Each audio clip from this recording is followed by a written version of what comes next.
Okay, hello, good morning. I am doing this at the behest of Dave, but also because we get quite a lot of questions about it here now. I'm Daniel. I'm one of the admins on Stardot.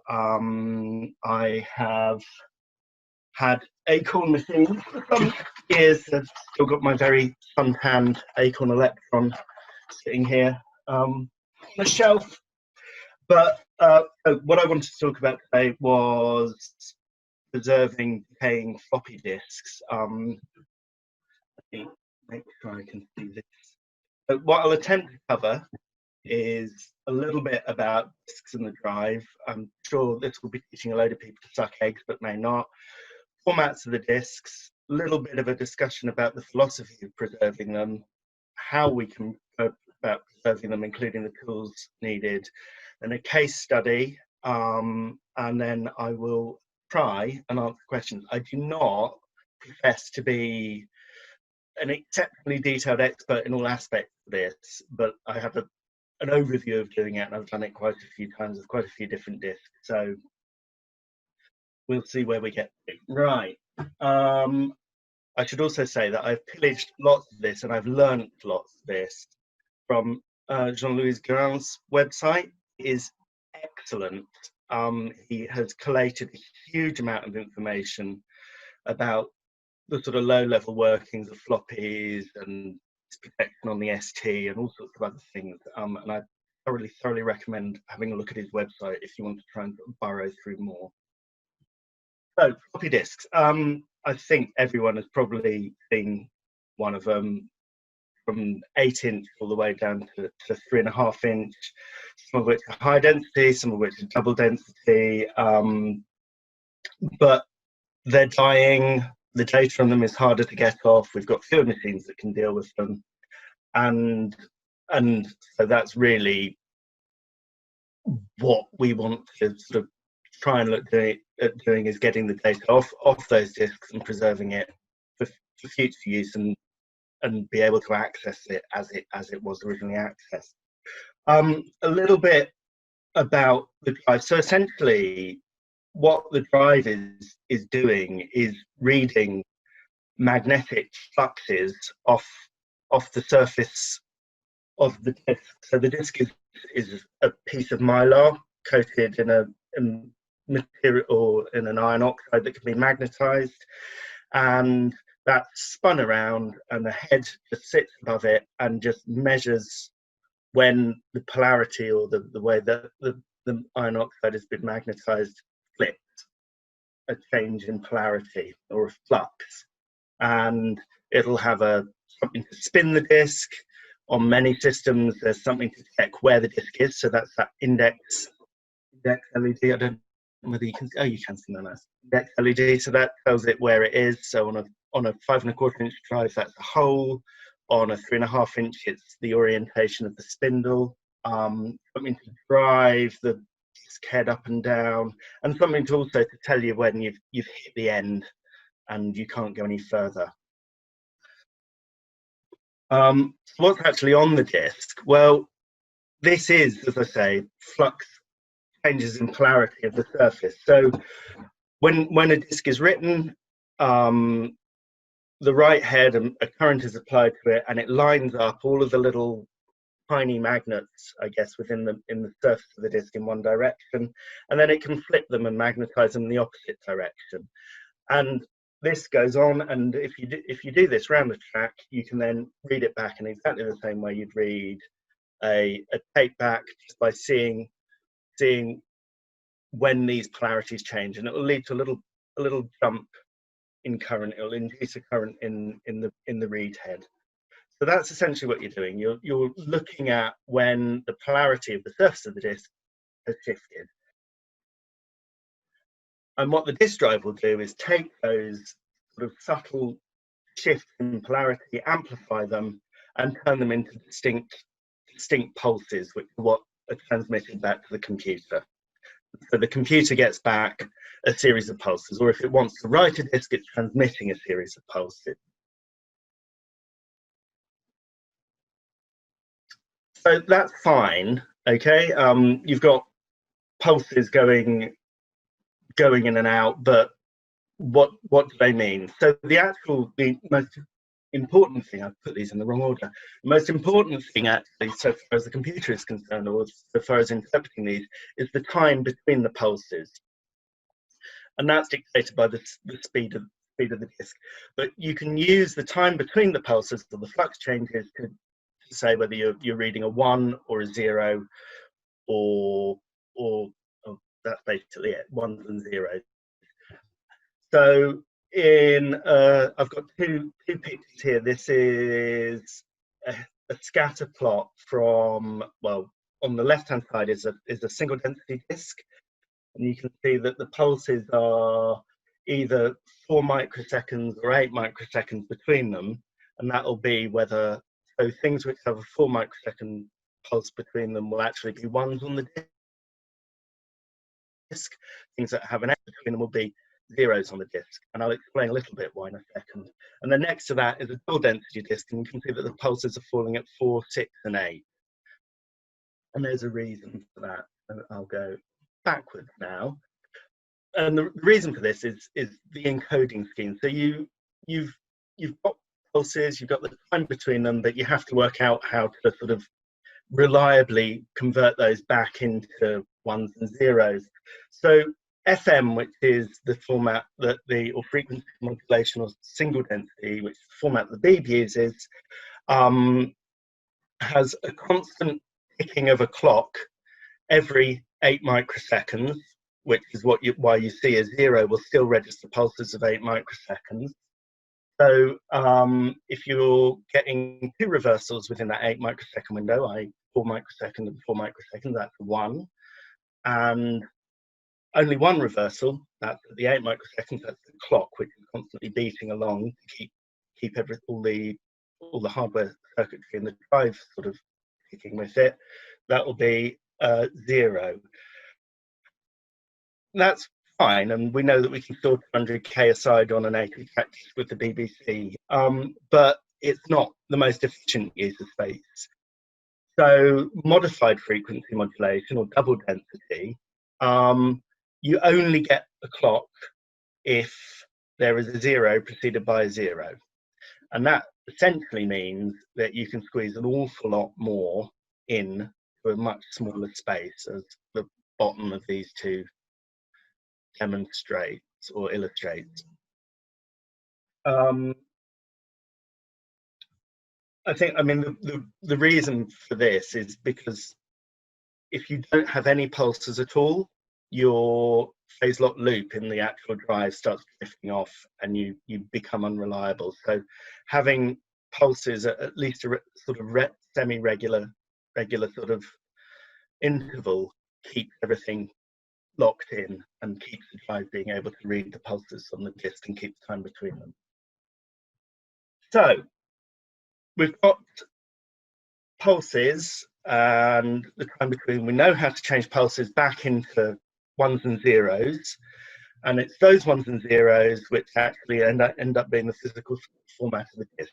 So within the disk, you've got a series of tracks, and each track is divided into sectors, and the sectors have a specific format, and you can go and look at the data sheet for any of the floppy disk controllers, like the 11772, and it'll explain what the recommended format for single density and double density is. But essentially what you're saying is you'll have a sequence of bytes after the index pulse, because there's a bit of time after that happens, and it could potentially overwrite as it goes right the way around the track. And then you'll have identifiers which mark the field. It'll tell you the track side. Sectors, the length of the sector. So sectors tend to be 128, 256, 512 bytes, 1024 bytes. CRC check bytes, and then gaps. So, I mean, one thing to note is the gaps are really important, because although some computers write entire tracks at once when they rewrite it, lots of others will look for the sector and rewrite the sector. And so there's a slight gap between it identifying the sector and then starting to write, and you get these splices. So having these little gaps in between the ID field for the sector and the actual data for the sector mean that you don't end up overwriting IDs or data. You've got enough of a sort of gap that you can have this splice in there. And you can see these splices when you actually start looking at the disk. Anyway, so these are single density and double density formats. Sectors repeated across the disk. This is a visualization of that. So let's see. So this here, this is using the HFE floppy emulator software, and it's actually a PC disk.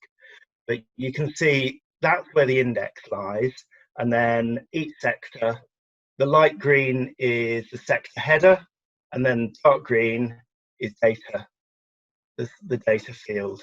And you can see that this software has decoded the sector IDs, the track IDs, the side IDs, knows what the mark byte for data is, and the CRCs. And also is talking about these cells are actually the bit cells, which are the timing cells on the disk. So for our purposes with Acorn machines, these are the standard formats we tend to see. They're fairly standard, to be honest, amongst many of these things. But I think the important thing is to be aware of what we'd expect to see when we think about starting to preserve disks. And if it doesn't look like that, then it's probably not what you were thinking it was, or it's something special. So that's disks, formats, and how they're written. And I just wanted to say something a little bit about thinking about preserving these disks. I don't know whether anyone knows what this is. You can unmute yourself if anyone wishes to answer. No. This is a cave in France called Lascaux, except it isn't. This is Lascaux 2. Lascaux, the original cave, which is famous for these cave paintings, these very detailed cave and beautiful ancient Neolithic cave paintings. You can't go into. It was discovered by a couple of school children. They fell in. It was open to the public for a while, but it started going horribly mouldy, and it's been sealed up to preserve that which exists within it. And an exact replica of the cave was made. Now you could say, well, we could take pictures of the paintings, and that's good enough, and that, you know, we can live with that. But actually, that loses the context, and that loses everything. So the next best thing to being able to go to the actual cave itself is to go to this exact replica of the cave. Now, this is happening more and more now with huge number of ancient sites. We're using laser scanning and all sorts of things to produce virtual representations of everything. But the real key to all of this preservation is trying to preserve the context as well. So what I guess I'm trying to get at here is that we could think about taking a picture of the stuff that's on the disk and just sort of keeping it, so getting the games working and so on. But actually, we probably should start thinking more in terms of preserving those within their context. So if it's a protected disk, you know, all of the protection intact, all of the way that disk was originally written, because that's part of the history of the piece of software itself. So that leads on to different methods of preservation. So as I just said, you could scoop the data off the disk and make it work in an emulator. That's what we do with SSDs. That's what you can do with Up Yours or Beeb as well, if it will happily do it. You can copy the disk, crack the protection, get something that works in an emulator. Off you go. Those disk images, you need to know something about what they're designed to work in, because there's absolutely nothing other than the raw sector data. So that data segment from the text, which has been saved and loaded sequentially.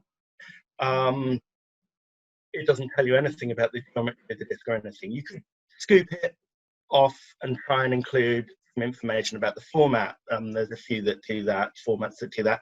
IMD tells you something about the layout of the disk at least, and how many tracks and so on, and how big the sectors are. You could scoop the data from the disk and any information you can about the quirks on it. So FSD and AFD, you've looked at some of the Archimedes software preservation project, you'll have come across AFD files.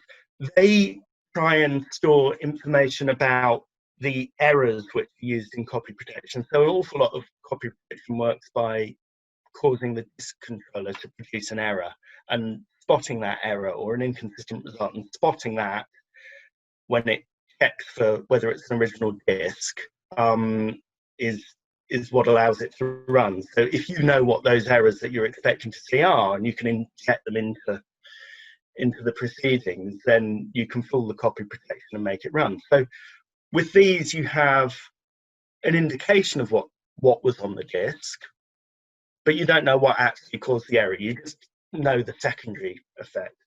Well, the other thing you can do, which is what I would advocate, is take everything off the disk and don't worry about the format and worry about extracting the data from it later on. So really what you're doing here is taking the times between the fluxes. So just capturing that stream of times, and that's all these formats are. So the SCP format, which I'll talk about a little bit, well, I won't talk about the format. The CryoFlux, which people might have heard of, or the Flux engine, and so on. All of these formats are basically just recording the timings between fluxes. So, how do you record these? Well, there have been a variety of options. For a long, long time, the CryoFlux was probably the only option that you had. You can still buy them. They are €99. That's one. They're probably 10 years old. They are, if you buy one, the support is via a forum and is patchy, I think I could say. And I don't think the software has been updated for a while. Then you've also got the Supercard Pro, which is supported, does very much the same as the CryoFlux, $99. You can order it from there. Flux Engine, which David Given has done, which some of you might have seen on the forum. I think you can put one together for about £15. There is the Disk Ferret, which I think is verifiably dead, but someone may prove me wrong. And then the final one is the Greaseweazel, which has been quite actively supported at the moment. And you can put one together using one of these little blue pill boards for probably about £5 if you really want to. They're not very expensive to put together, and that is where you can download the software and the firmware from.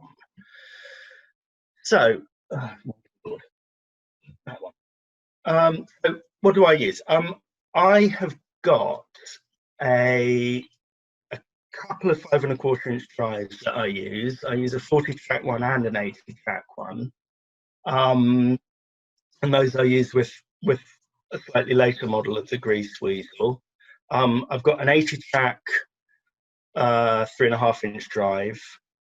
I use the HFE floppy emulator software, which is open source and can be downloaded from the website I've given there. I use Keir Fraser's disk utilities. Keir Fraser's the designer of the Greaseweazel, a hex editor, and I've been known to use Fairy Liquid as well with it. So there you go. So that first picture is my 2 5 1/4 inch drives, and that's the Greaseweazel F7 on top of it. You can buy kits from Keir to put these together. They are a bit, well, they're okay if you're happy to do surface mount.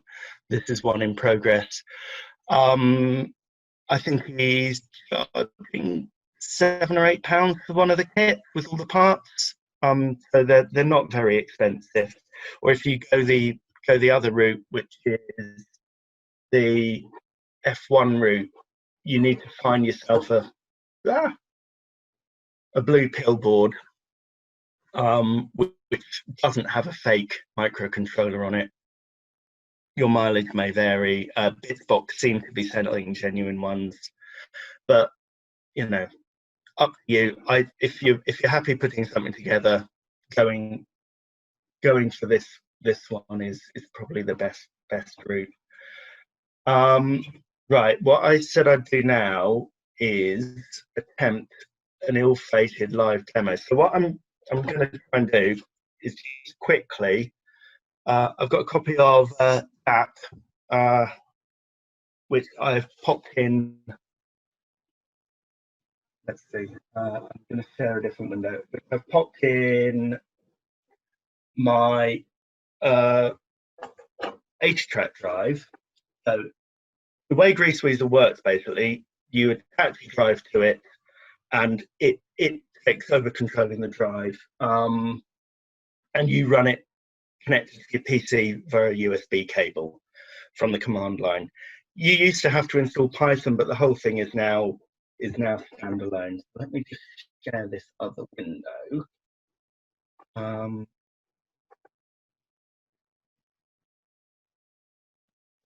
Let's see, that one. That one, I think. Oh, there we go. Right, okay. That gone off the bottom, or is it mostly there? Okay, essentially what you're doing, well, you can see the command I just typed there. I'm gonna read it off the other drive. So that command at the bottom is all you need to type to actually hoover the disk off. I've said single-sided. There's no point in taking both of this one. And it will just chug along tediously, copying the disk. It does 3 revolutions per track.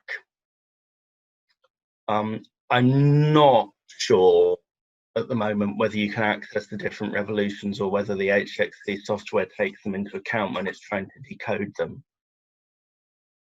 I have a feeling it is, but don't quote me on that because I don't quite get the ins and outs of it.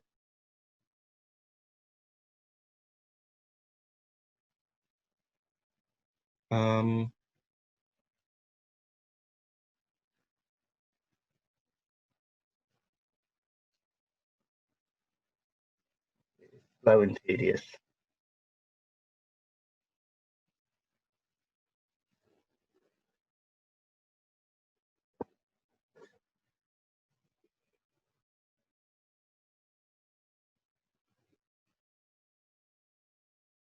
Okay, so one thing I would also say is that it tends 5 1/4 inch discs tend to actually have it go up to potentially 82 tracks, and sometimes you do find data, or at least recording marks on the latest tracks. Anyway, what this has now done is created a file. It's about, I think, a double-sided file would be about 30 meg in size of the timings between the fluxes. It's in this Supercarb Pro format.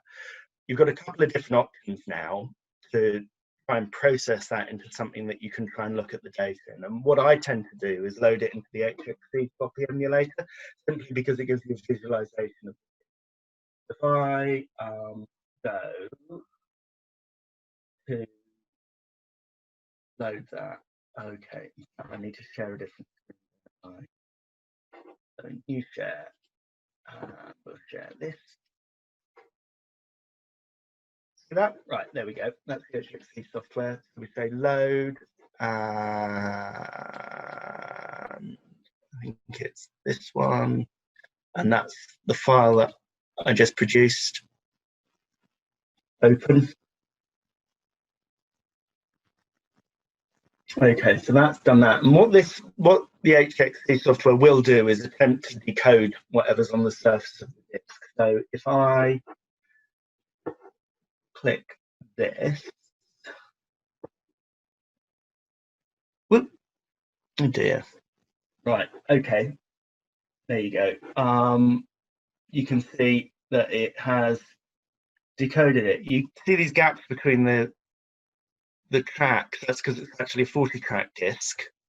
Also, there's an awful lot of red and the odd orange sector which hasn't read properly. Now, that's probably because my drive heads are filthy after having done something with another disc.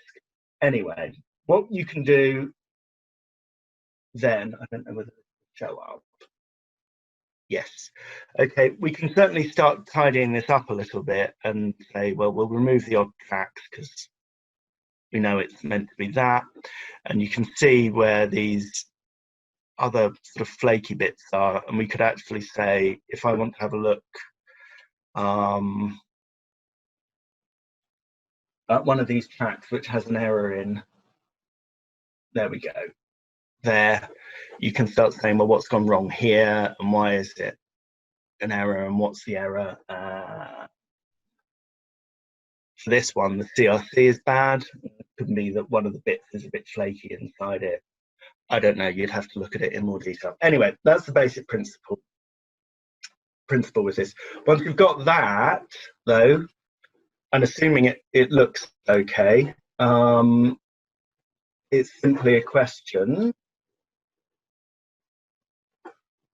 of just exporting it to an IMG file if it's just simply data that you're interested in preserving or accessing in an emulator, or if you want to use it with one of the floppy emulators, you could save it as an HFE file, and those will work natively with that floppy emulator, and they will work with it. If there's disk protection on there, they'll keep that intact, because essentially all it is a compressed, if you like, version of the flux timings that you've got. So any protection remains intact. For really, really preserving it, though, maintaining those SCP files, that's, if you like, your primary source of the data. If you've got that, you can always create any of the other formats that you'd want to create. So having that SCP, I mean, I know it seems big, 30 or 40 meg, but in the great scheme of things in the modern day and age, that's not very big, actually. You could store a huge number of them on a memory stick. So, you know, I think we sit in the past when we think anything bigger than a megabyte is large. Anyway, so yeah, you can export it from there, and away you go. If you find yourself in a situation where some of the tracks haven't decoded properly, or you've got sectors which are bad, the thing that I would probably do at that point is look at, let's see if I can get into this.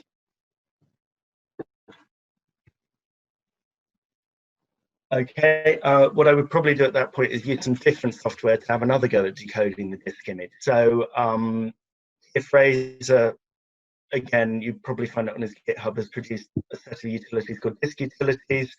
They run in Linux, they will run in the Windows Linux subsystem, but what you can basically do is run that SCP file through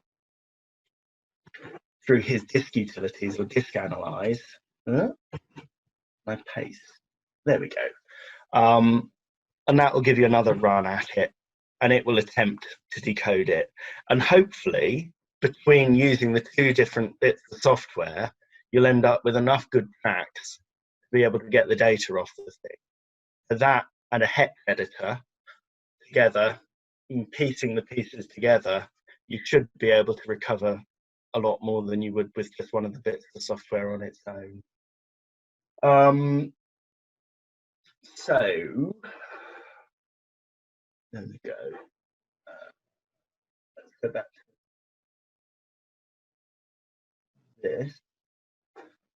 So that was an ill-fated live demo, which hopefully was enough to at least show you roughly how it works. There are a few little gotchas with all of this. PC high density drives rotate at 360 RPM, and sometimes it's fine and the software compensates for it. Sometimes it's not clear what's going on, but it's a different data rate than the data rate you'd be expecting with an 80 track double density disc. So be aware of that. That's high density 5¼ inch drives.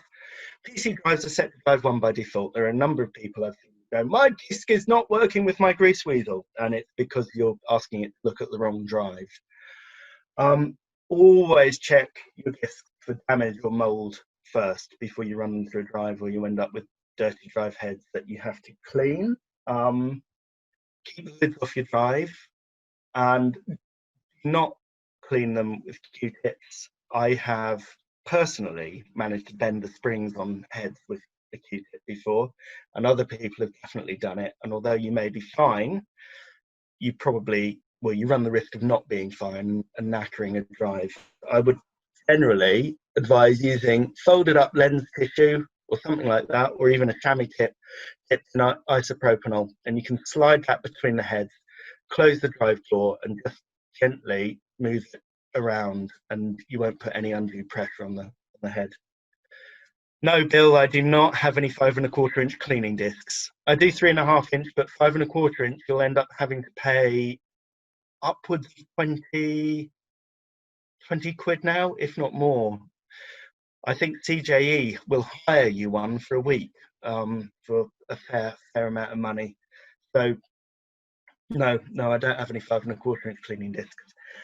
Do not. So actually, Greaseweazel will let you write an SCP file back to a new disc. Don't write 40 track discs and 80 track drives without degaussing the disc first, because you'll end up with artifacts left. The heads are different widths, basically. And it's fine if you read it in another 80 track drive, but if you ever take that and pop it in a 40 track drive, you'll get crosstalk between the tracks that were written on an 8 with the different width heads. And also be prepared to mix and match. So get the sector editor out, work out where things have gone wrong, and see if you can pull in data from other bits. So I think, am I right in thinking that Paul Hiscock spoke to everyone in a previous one of these? Now, I got asked by Dave, this is how all of these things start usually. It's like Dave will say, Daniel, can you have a look at something for me? And I said yes, and that's sort of how I ended up doing this. So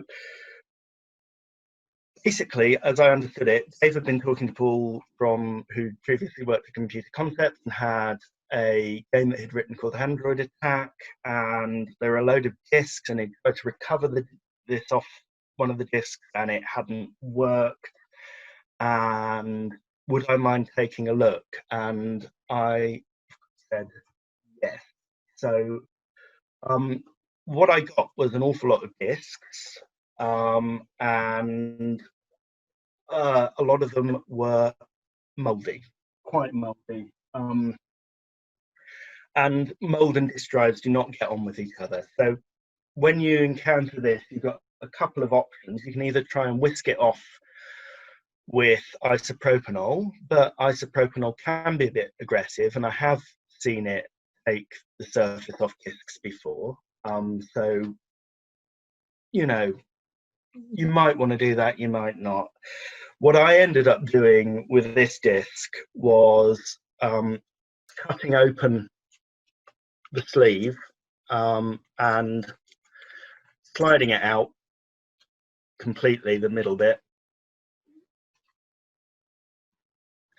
and giving it a bath with some fairy liquid, and then letting it dry, and then slipping it into a new clean sleeve, which was from a disc that I didn't care about.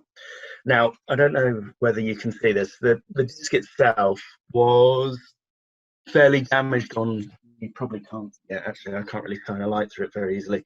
But basically, because the mold was on the disc, oh, you can possibly see. I don't know whether you can see that the light comes through that there, but there's definitely a big old hole in it where the surface got torn off. But that will be the mold getting stuck on the heads and just general grot and grime on the disc.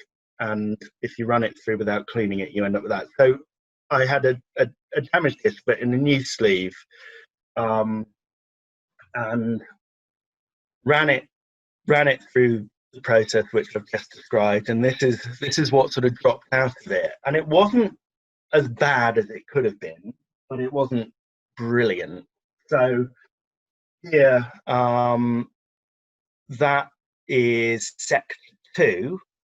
I don't know whether you can see that orange one there. That's sector 2 on track 0, which is part of the directory.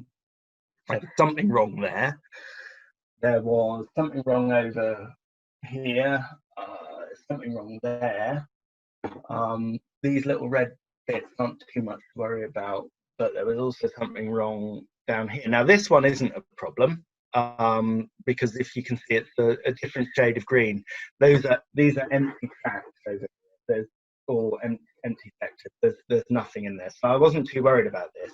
The problems were at the top, and then on side 2 or side 1, sorry, everything was okay apart from this little bit down here again, which was blank anyway, so not anything particularly to worry about.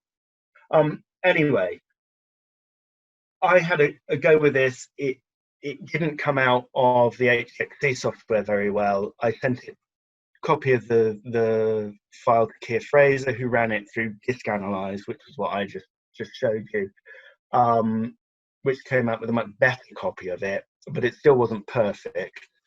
And then I had some other things to do, but I sent it to Dave just to have a play with, and he sent it to Keith. Now this is one of the tracks where it was wrong.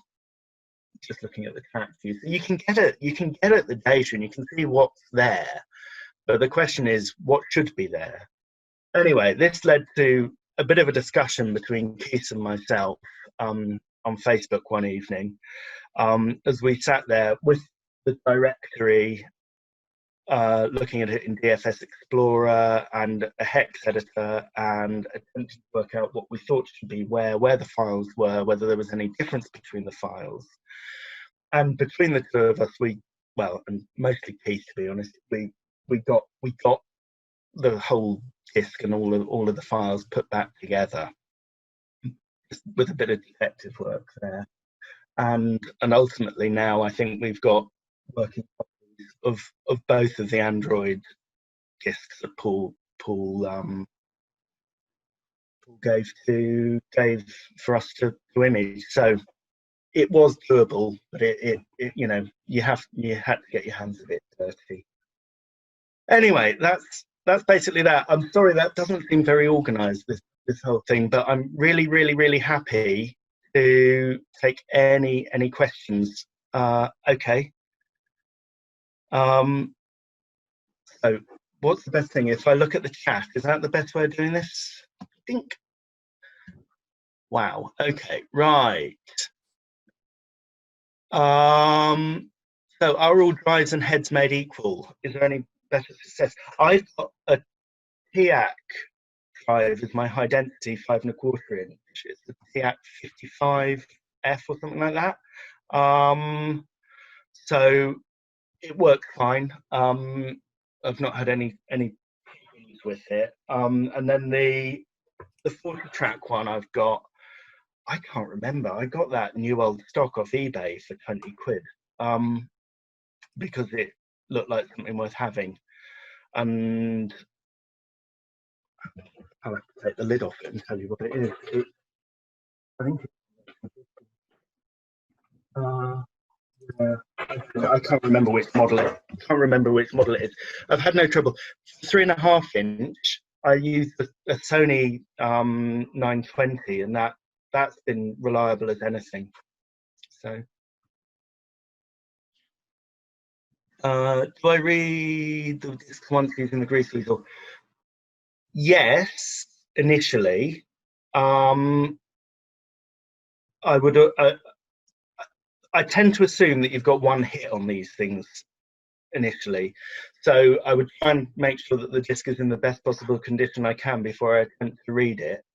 Then read it, and if it doesn't work, I'll give it another go. Or if it's a particular track, I might go straight to that track. So you can use the Greaseweazel software just to sample a range of tracks or a single track.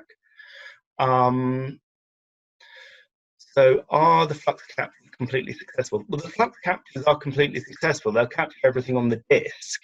The only bits where you sometimes get these sort of weak pulses which read differently, which you can do with, you know, professional mastering equipment. But yeah, you'll possibly get slightly different reads every time you do it. There's flaky bits or fuzzy bits. I don't know. People call them different things, and I'm sure there's big arguments about what they should be called. So, you know, it will give you enough information that you can reconstruct the disc. It pretty much gets pretty much everything. If you really, really, really wanted to do it properly, you'd take a reading off one of the test points before it goes through the amplifiers in the floppy drive, and that would be, you know, the lowest sort of possible thing you could do. So weak, I think, well, weak is just that. It's a bit that sometimes reads and sometimes doesn't. Where else are we?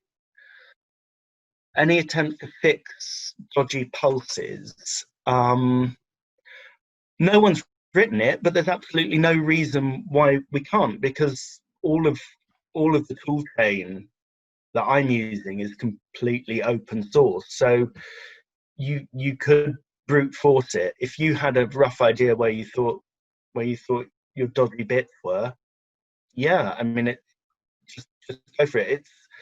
It's kind of, so what that HFE software does, those red marks where it thinks there are splices,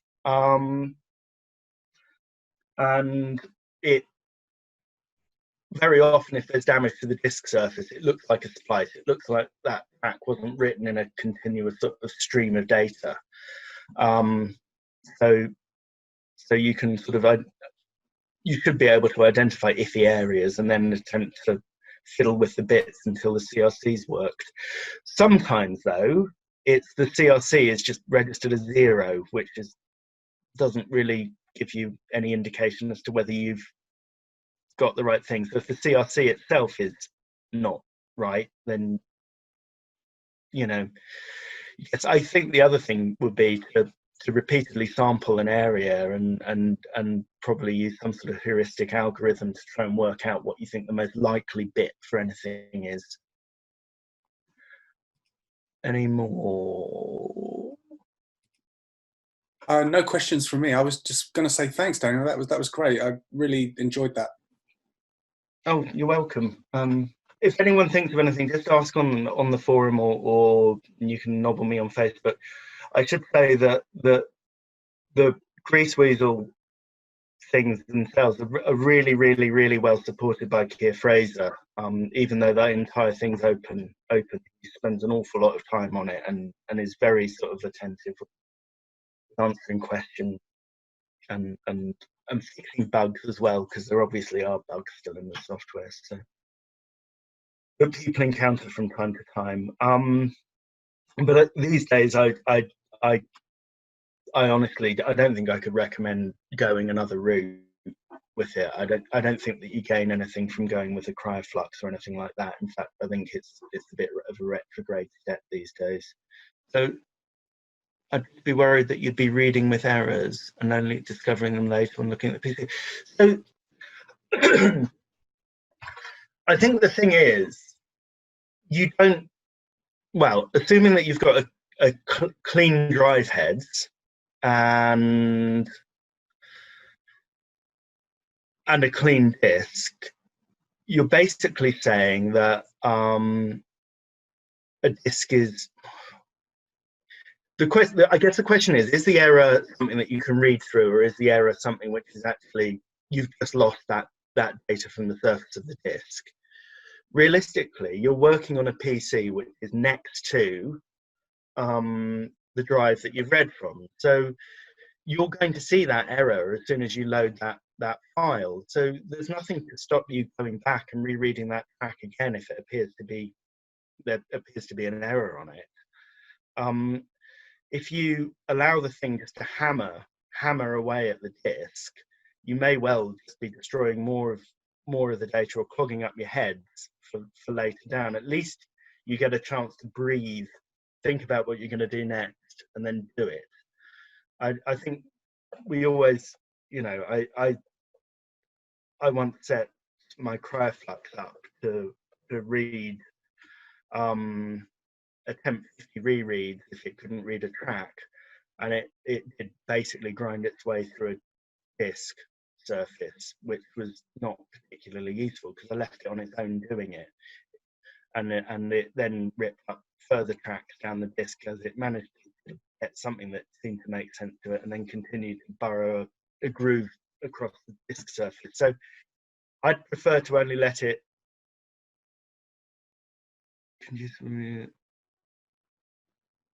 lots of disks in one go. Sorry, if anyone can see the text, that's what I'm replying to at the moment. Not conducive of reading lots of disks in one go if there's an element of doctrine that it results. I would argue that you should. I mean, to be honest, actually, one thing I would say is that you can just plug in some level of decoding, and I think Keir is in the process of plugging in some level of decoding in the CryoFlux in the Greaseweazel software. So at the moment you can read directly to HFE, and I think you should be able to read directly to sector image as well. But you're not doctoring the images, you're looking at them and checking them. And I'd argue if what you're trying to do is preserve things, you shouldn't be sort of running through headlong in a sort of conveyor belt fashion. You should probably be taking your time with each image. I know that that's probably irritating, but I think that Android attack one is a case in point that needed time to look at and consider and work out what best to do with it.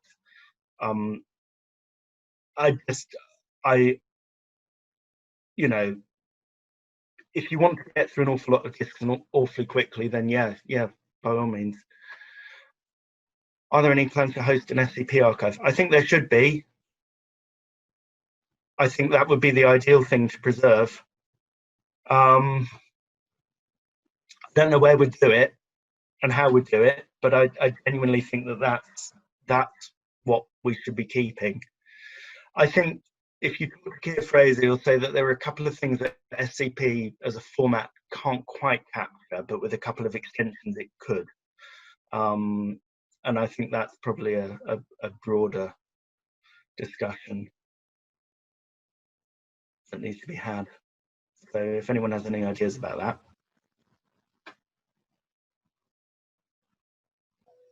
Daniel, I have a question. Sure. Some of the 85 1/4 80 track drives have extra tracks on them.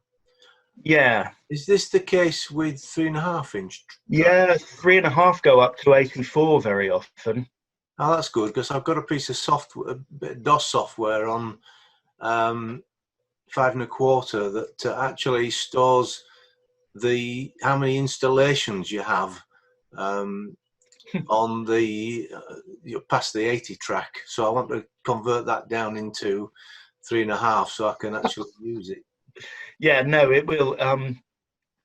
There at least I've not seen a 5 1/4 that's gone past 82 tracks, but I've seen 3.5s go 82 or 84. That's lovely, thanks.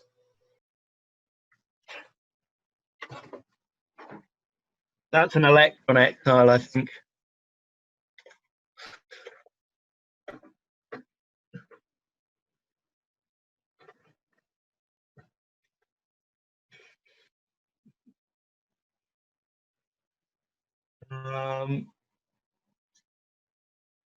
Yeah, I mean, I think HFE is a really, really good sort of compromise between file size and sort of preserving the original what was on the disk. Simply because you can run these things unmodified and unhacked from HFE files, but obviously it does lose some of the stuff, and ideally I think we'd look to try and preserve everything as SCP files. At least then you can always go back to the source and do something else with it if we decide that if someone decides that something else is better at a later date. But the more data we can store, the better, I would always say.